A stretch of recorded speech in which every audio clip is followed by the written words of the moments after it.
very different these days, and we do have one big organisation that looks at a lot of different risks in the environment in Western Australia. So we are the leading emergency management agency in Western Australia. We look after the 2.5 million square kilometres of Western Australia. It's the largest fire district and emergency response area in the Southern Hemisphere. Up in the Northern Hemisphere, I think Canada is the largest in the world, and then we're very close behind. So it's a lot. It's a lot for a big, sparse country, and we have half the country to look after. Most of our responders are volunteers. About 29,000 of the people we look after are volunteers, and we have about 1,100 career staff, and I'll get to that in a minute. But as someone that's come from a volunteer background, I understand volunteers and I understand their ethos and their work ethic, and that's the trick to managing well in DFES. You have to understand what motivates people to work for free. And that's a big deal, because you can really annoy people if you get very autocratic and demanding, and there's been problems in the past where that has occurred. We now have a very good rapport with the volunteers, and we've had a generational change in our management at DFES, and many of us who are in upper management are either current volunteers, like I still am with Surf Life Saving, or previous volunteers. So the change in demographic in management has helped us manage those a lot more, and we bring them in on a lot more of our strategic decisions, and we involve them in the decision-making process of how we build our trucks and appliances and how we respond to things, and we even have volunteer liaison officers in our state operations centre when we've stepped up to level 3 incidents. So when we have those big bushfires and cyclones, I actually run the state operations centre as an on-call position. It's one of my other duties as well as my day job. We have people that are volunteers that sit in there, and we consult with them. If there's problems around, they often help us resolve them. They're almost like the United Nations of dealing with difficulties. We're responsible for all those hazards. So what used to be the fire brigade, where we just would roll around when I joined and put out a few grass trees and the odd house fire, we've now evolved, particularly after 9/11. The fire brigade, which is the bit I came through, really changed after 9/11. We had to have a much bigger focus on counter-terrorism type things, hazmat, chemical weapons, nuclear isotopes, all those kind of things that came about because of what happened at 9/11.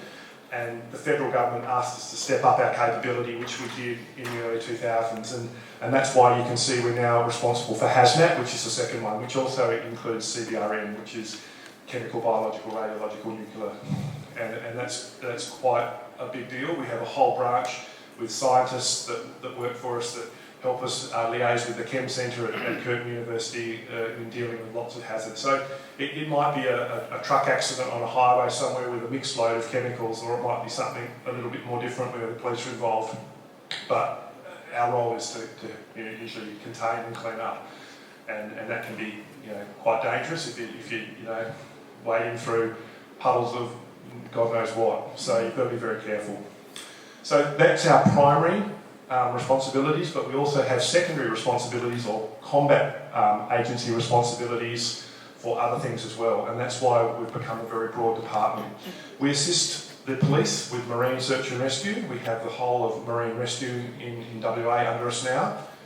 We also have the SES, the State Emergency Service, under DFES, and they're responsible for land search with the police. We do a lot of work with federal government agencies on air search and rescue. If some ship loses someone overboard in Australian territorial waters, we put spotters on planes from the SES, and they go out and they hours and hours of looking for people out windows. We have a 65-person urban search and rescue capability, which I, in a previous job 10 years ago, I used to manage. So urban capability was something we stepped up after 9/11 and after. So we have a CSIRO satellites as well that we watch in our State Operations Centre, and we actually risk assess and prioritise and triage which fires we're going to go to. So if there's a big fire running up in the Kimberley, a lot of fires are caused by lightning in the landscape, and there's often many fires running, but we triage them, and we triage them around whether they're going to have an impact on people or property. And so we actually run our kind of eye over everything through the satellite, and then if we then need more intel, we'll stick the line scanner up and I'll go have a look. Yeah, do know we are looking. There is a lot going on, and sometimes it probably seems overwhelming. It's overwhelming to us, but we certainly we triage and prioritise human impact. Yeah. Yep, false alarms. Probably the third one down, and then there's a lot of bushfires, and we've got bushfires categorised there in large and small, and you can see, we're looking over kind of nearly 6,000 bushfires every year, which is a lot. I'm ready to help Western Australians when they need it most, and you might not know it, but you make this possible. The Emergency Services Levy, or ESL, greatly benefits communities across WA. If you are a property owner, you contribute to the ESL when you pay a local government rate notice. All of the ESL collected is used to fund the state's fire and emergency services, including the Korea Fire and Rescue Service, the State Emergency Service, Bushfire Service Brigades, Marine Rescue Groups, Volunteer Fire and Rescue Service, and the Volunteer Fire and Emergency Service. The amount of ESL that you pay is equal to the gross rental value of your property multiplied by the applicable ESL rate. This rate is linked to your property's ESL category and is set according to the types of emergency services available in the area. This ensures property owners with higher levels of emergency services available contribute more towards the ESL. The ESL is also subject to minimum and maximum limits. And if you receive a concession on local government rates, the same concessions apply to your ESL. We deliver 24/7 fire and emergency services to over 2.6 million people across Australia's largest fire and emergency services jurisdiction. The cost is significant, but the value of these services is priceless. The Emergency Services Levy supports more than 26,000 fire and rescue, marine and emergency services volunteers, and funds over 1,600 firefighters and DFES staff, and also funds operations that keep the community safe from bushfires, protects people from floods, storms and cyclones, helps those involved in road crashes, guards the community from hazardous spills, and saves lives through search and rescue missions on land and at sea.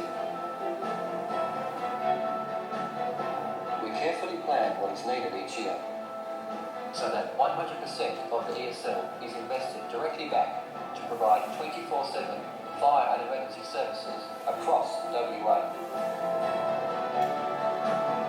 Together, we are working for a safer state.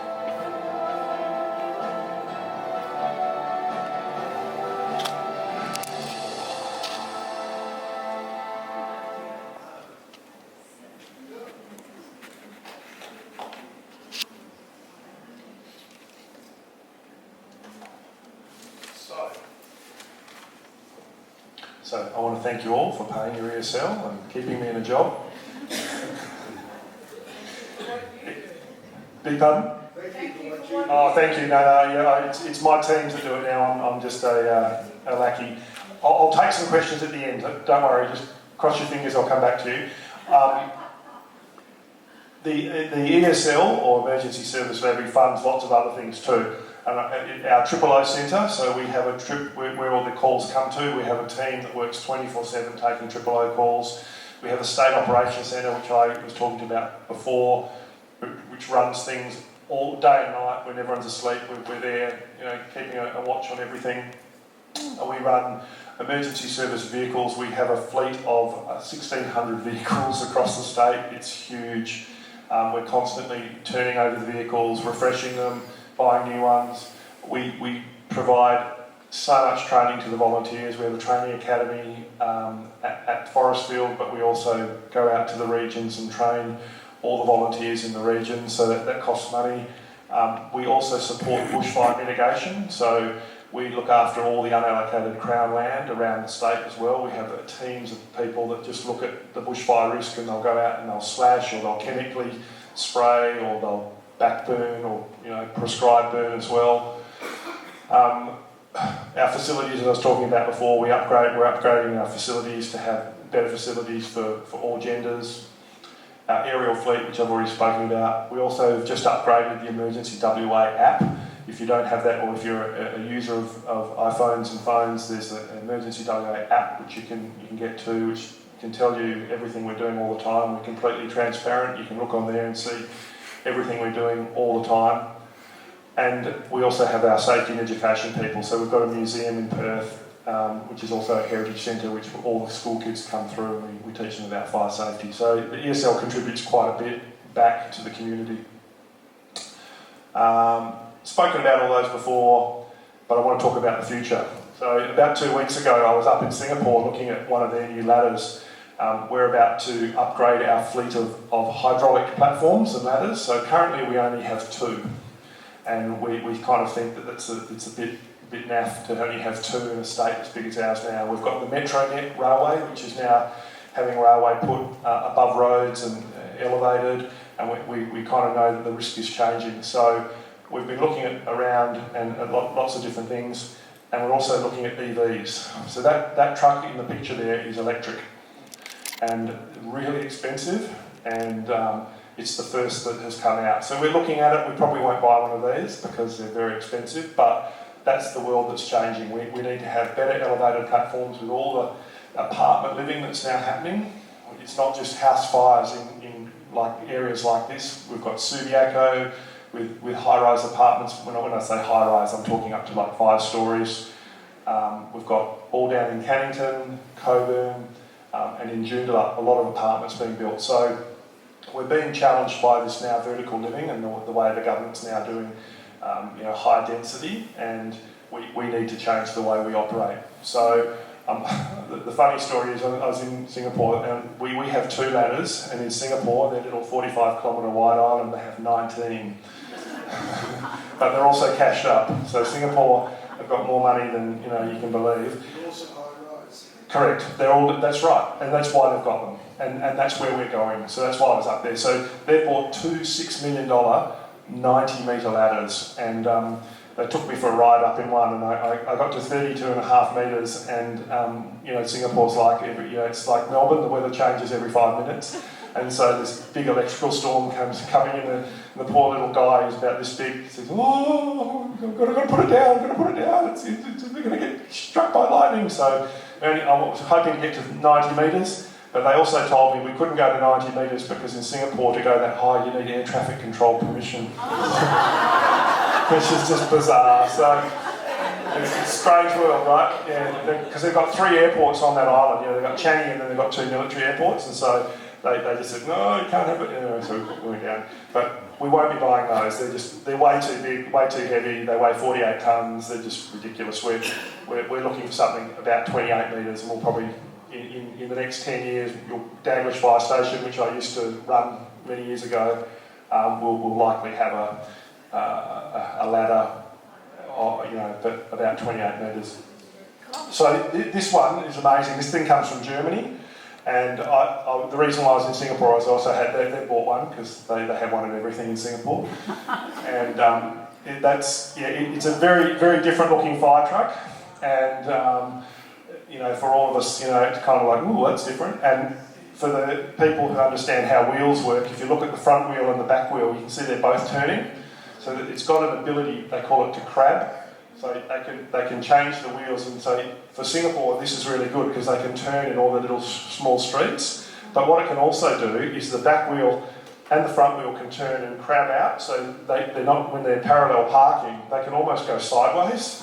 It's really, really clever.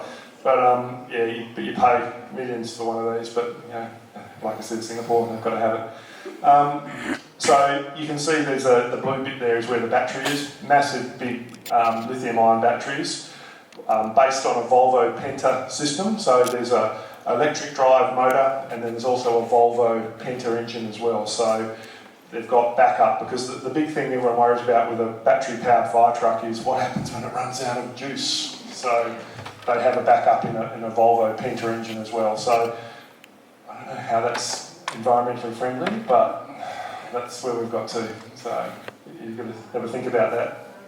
So they're still full of diesel as well. It's weird, right? It's friendly. That thing, Don't use it, it's fine. correct. It uses hardly any, but it's there in case. But you're still using it, right? You still need it. Yeah, it's weird. Questions? Thank you. Yep. Yeah, got to wait for the magic mic. In the event of a major aircraft crash at Perth Airport, who takes the lead? Police. Yeah. So it's a complicated, essentially police, it's a complicated handover of responsibility.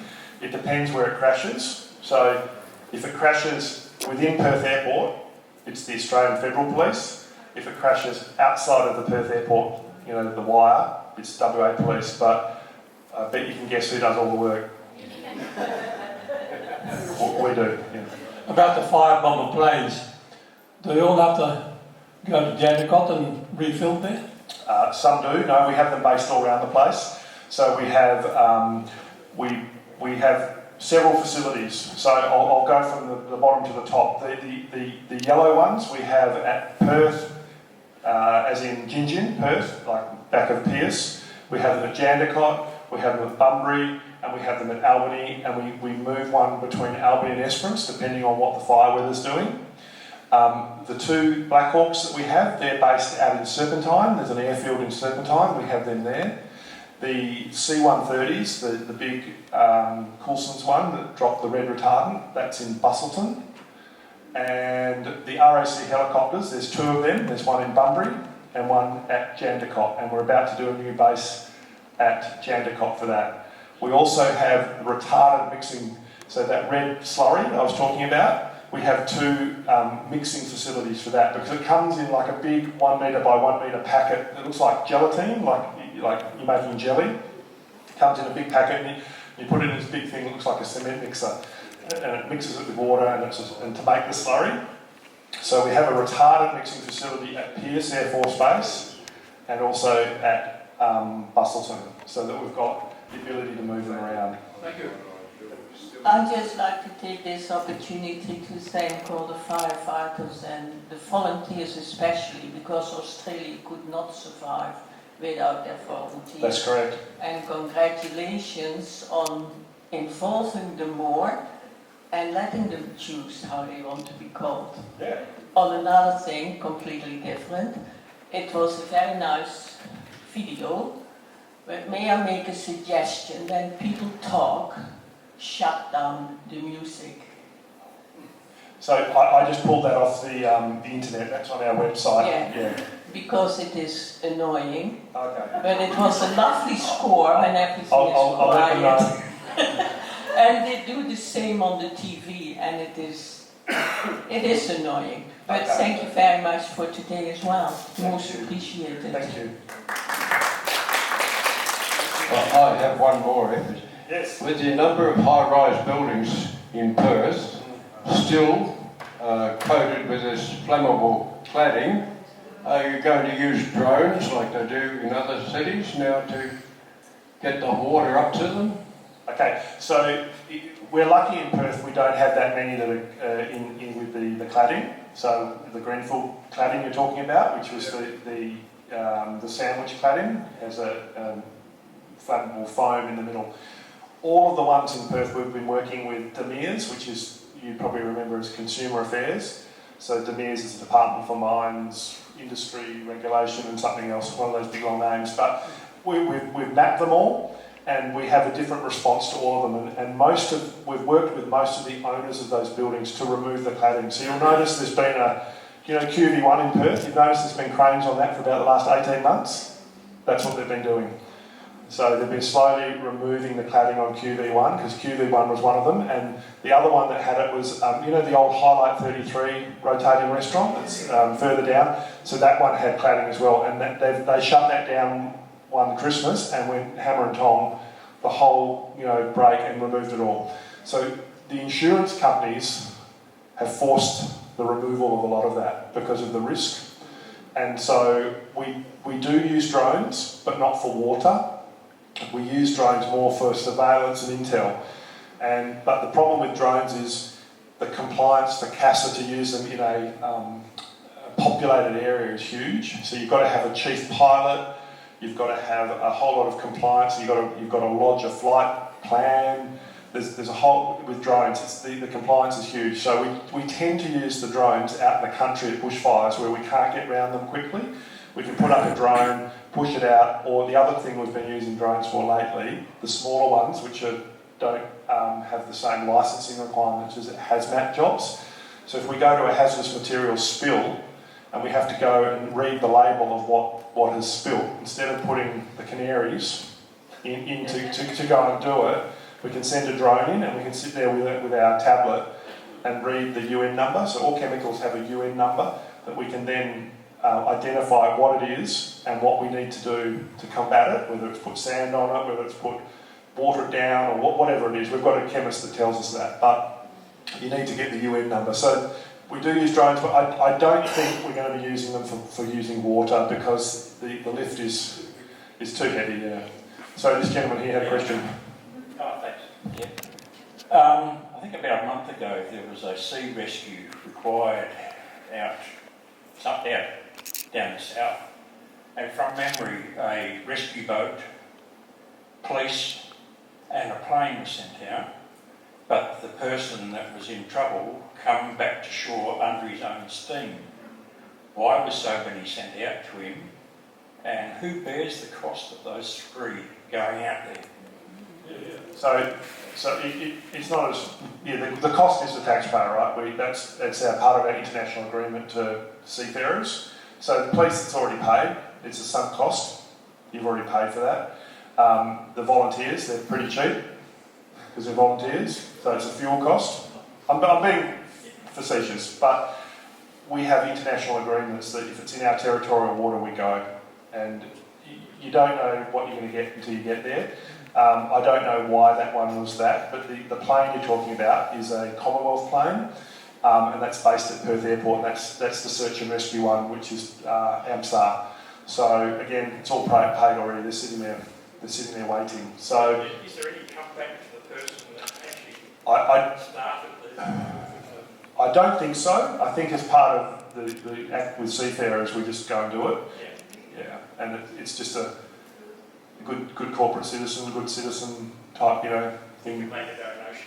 Well, yeah, there's difficulties with that. We had one of our sea rescue groups one year who had a FPOS machine, and they were turning up at rescues and kind of waving the FPOS machine, but no.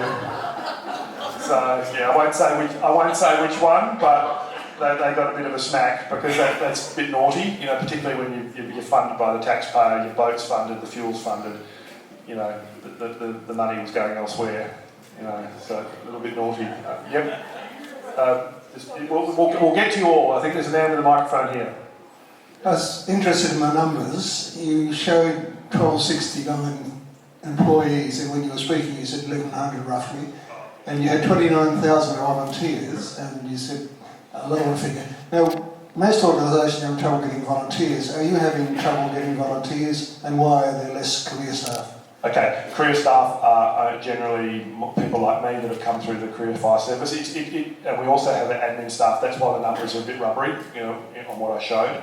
So it's about 1,260 odd career firefighters, and that's firefighters and station officers. But then we also have the back of house. So corporate services. We have our procurement, payroll, HR, legal teams, all of that kind of thing. So does that explain that question? And Why does it drop? Why does what drop? Are you having trouble recruiting? No. For career fire, we regularly have 2,000 people apply to be career firefighters. They're very well paid.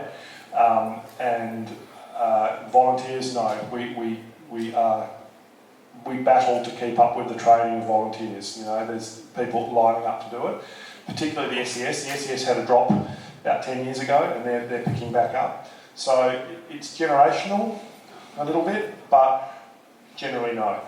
Our volunteer ranks are very strong. I'm just alarmed recently of the number of house fires caused by lithium batteries. So, well, what can we do to protect ourselves? So lithium batteries are an emerging risk, but there's two ways you can look at it. There's cheap lithium-ion batteries and there's good lithium-ion batteries. And there's a lot of the scooters you see the kids banging around on, they're cheap lithium out of countries north of here, and they're not as well put together. There is a risk if you overcharge them. So you keep them on, you know how we've always used to trickle charge things. Once you've charged a lithium battery, unplug it. It'll hold its charge. That's why they're such a good battery. The lithium batteries in the cars are really much higher quality out of Japan. A lot of them are from Panasonic, the ones in Teslas, and they're a much better quality battery. But that doesn't mean they're completely safe. Like anything, like a normal car, petrol is not safe. Do you know what I mean? It's new, and it's a new risk, and it's something we're not used to. So my advice with any lithium battery, and you've probably all got one, yeah, charge them on a hard surface. So don't charge them on bedding. Charge them on a counter where it won't heat up and heat like bedding, or on a lounge. And once it's charged, unplug it. You don't need to trickle charge lithium-ion batteries. The whole point with lithium-ion is they hold their charge very, very well. Does that answer your question? A little bit? Yeah. I've got a Dyson Yep. cleaner. Yeah, they're a lithium battery. Because that's in the garage. Yeah, but once it's charged, you know how they've got the little blue lights on them? Once they're charged, just unplug it. You don't need to leave them on trickle charge. So they usually charge, the good thing with lithium-ion batteries is they hold their charge and they're fast to charge. So once you plug them in, they get to a full battery very, very quickly, and then you can unplug them. Most batteries now. Yes. I'll just go to this gentleman at the back and then I'll come back to you. Thank you. 40-storey buildings are being proposed all over the place. What happens with people on the top floors if the fire is halfway down? Yeah. All buildings under the National Construction Code over 25 metres must have sprinklers, a direct fire brigade alarm, and escape stairs that are protected. So all the escape stairs are concrete. There's nothing that will burn within them, and they also have pressurised air. So those they're like a chimney all the way through, but at the top of the building they have fans that pressurise the column that is the staircase. So once you get to a staircase, you'll be behind usually a 4-hour fire door, and then you can just escape. The difficulty is if it's something else other than a fire that disrupts the firewalls, the fire doors, and everything else. If it's a bomb or something else, that's when the building is compromised, like 9/11, right? You know, they're not designed to have passenger planes fly into them. They're designed for just a normal run-of-the-mill fire, like a toaster or cooking or something like that. So you can't be fully protected for every crazy thing that can happen.